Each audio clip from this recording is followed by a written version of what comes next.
Hello, my name is Helena Shloms and you're watching a channel about the lifestyle and culture of Russia. Right now I'm in my hometown Izhevsk. On the map it looks like it's not that far from Moscow, but in reality it takes about 1.5 days to get from the capital to here by train. People call my city the industrial capital of Russia, because right here Kalashnikov designed his AK-47. AK-47, the very best there is. Probably you've heard some good things about Moscow and St. Petersburg, but trust me, there are so many more amazing places to explore in Russia. Why don't you visit the Russian provincial town? It's not true that all you can find here is gopniks. In fact, you can spend one awesome day in a Russian provincial place with just $13 in your pocket. Do you want to know how? Let's go!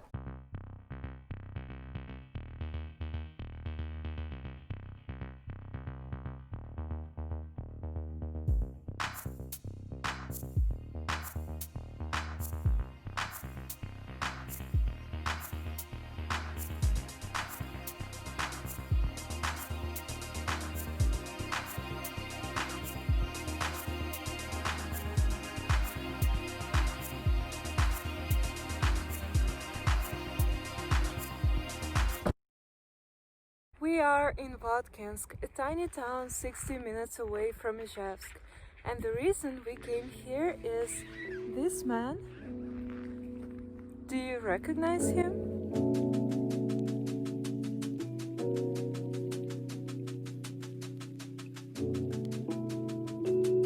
You know, Christmas is coming and probably many of you are familiar with this melody.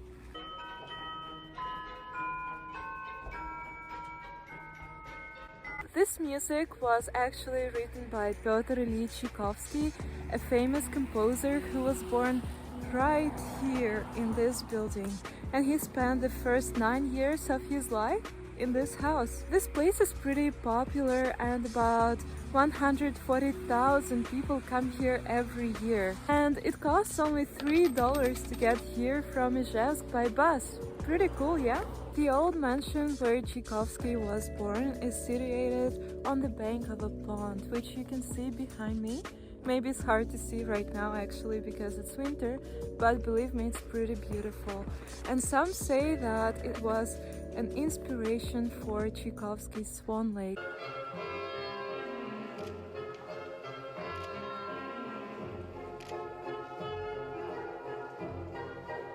This pond was made here to maintain the ironworks, and the whole town was built around this factory. Tchaikovsky's father was the head of this factory for some time, and that's why he and his family lived here for 11 years before they moved to Moscow. Yeah, seems like a tough place to grow up in, but Tchaikovsky said that he gained a lot of inspiration here when he was a child, because every time before he went to sleep, he was listening to peasants and factory workers singing their folk songs, and they were so romantic and beautiful. And later, when he was creating his masterpieces, he was thinking about this music. When Tchaikovsky's family moved out of here, this house was occupied by other factory officials and their families. Then the revolution started and it became the headquarters of the White Army.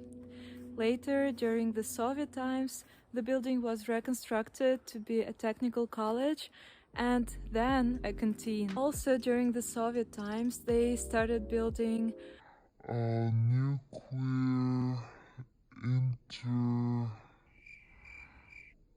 intercontinental ballistic 6.5 hours later. Nuclear intercontinental missiles, so the town became secret and they didn't put it on the map, so not many people knew about it and they wouldn't come to visit this place. But now everything is open and you can actually come and see yourself.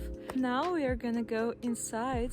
By the way, the entrance fee is only $4 or $3, and we're also gonna take an excursion because from my experience, they're pretty interesting. So let's go and take a look. The $3 excursion involves a walk around the main rooms of the house, such as Tchaikovsky's dining room, children's room, a study, an orangery, and others. The guide told us about the composer's childhood. For example, she said that his mother used to lock the piano so that little Tchaikovsky wouldn't be able to practice. Apparently, music influenced him so much that he would become anxious and suffer from nightmares. Inside the museum you will find many cool things. For instance, there is Tchaikovsky's original boyhood piano, the instrument of the first serious compositions of Russia's perhaps greatest composer.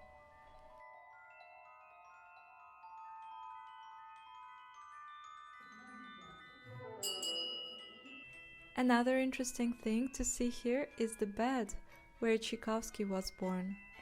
You'll see the original icon that his mother used to keep in the corner of her bedroom. The composer's birth certificate is also displayed on the wall. I don't know about you, but now I'm pretty tired. Good thing there is a cafe here where you can have some Russian pancakes and herbal tea. Let's go and have some.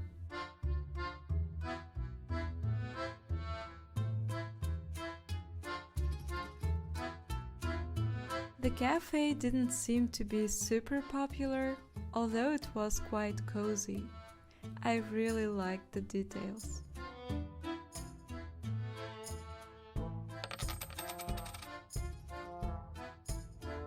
The pancakes were really delicious.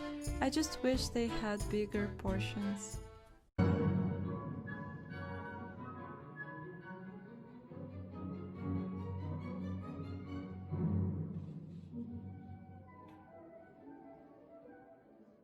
There is this linden tree here. It's 250 years old and it remembers the family of Tchaikovsky. A lot of tourists come here to hug the tree and to make a wish. And they believe that for some reason this tree will make your dream come true. Let's try to do the same.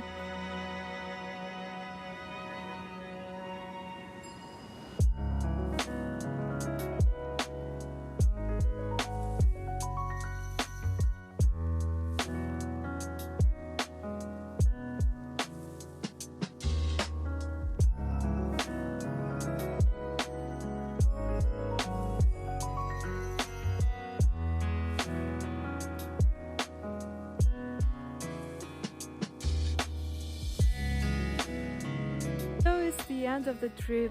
I think it was really amazing.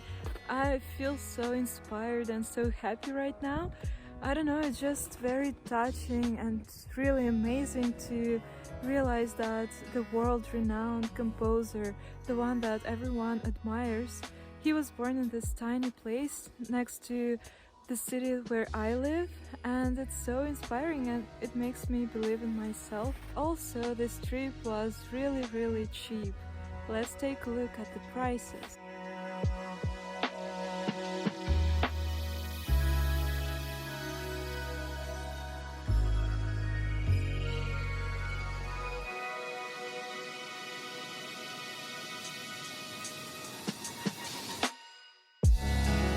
Thanks for sticking around with me and watching the video till the end.